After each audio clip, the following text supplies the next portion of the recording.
അരുൺ കടയിൽ വിൽക്കാനായി 3/4 ലിറ്റർ വീതം അളവിലുള്ള 10 സാനിറ്റൈസർ കുപ്പികൾ വാങ്ങിച്ചു. എങ്കിൽ ആകെ എത്ര ലിറ്റർ സാനിറ്റൈസർ വിൽപ്പനയ്ക്കുണ്ട്? ഒരു കുപ്പിയിലുള്ള സാനിറ്റൈസറിൻ്റെ അളവാണ് 3/4 ലിറ്റർ. അതുപോലെയുള്ള 10 കുപ്പികൾ എന്ന് പറയുമ്പോൾ 10 ഗുണിക്കണം 3/4. 10 ഗുണിക്കണം 3 30. 30/4 എന്ന് വരും.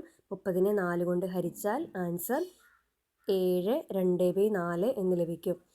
2/4 എന്നുള്ളതിനെ ലഘുരൂപത്തിലേക്ക് മാറ്റിയിട്ടുണ്ടെങ്കിൽ 2/4 എന്നുള്ളത് 1/2 തുല്യമാണ്. അപ്പോൾ 7 2/4 എന്നതിനെ മാറ്റി 7 1/2 എന്നെഴുതാം. 7 1/2 അതായത് 7.5 ലിറ്റർ. ആ 10 കുപ്പികളിലുള്ള സാനിറ്റൈസറിൻ്റെ അളവ് എന്നുള്ളത് 7.5 ലിറ്റർ ആണ്. Next question.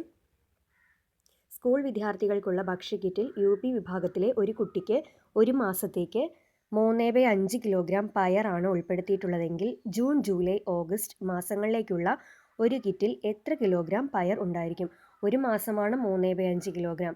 ഇതുപോലുള്ള 3 മാസമാകുമ്പോൾ 3/5 ഗുണിക്കണം 3 സമം 9/5.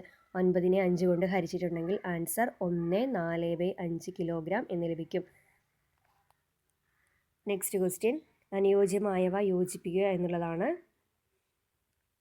20/3. 20നെ 3 കൊണ്ട് ഹരിക്കുക. 20നെ 3 കൊണ്ട് ഹരിച്ചു കഴിയുമ്പോൾ അതിൻ്റെ ആൻസർ 6 2/3 എന്ന് ലഭിക്കും. അടുത്തത് 29/8. 29നെ 8 കൊണ്ട് ഹരിച്ചിട്ടുണ്ടെങ്കിൽ 3 5/8 എന്ന് ലഭിക്കും.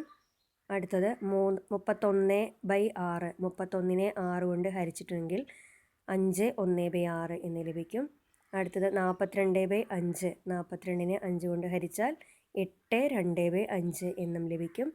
അടുത്തത് 19 ഹരിക്കണം 4. 19നെ 4 കൊണ്ട് ഹരിച്ചാൽ 4 3/4 എന്നും ലഭിക്കും.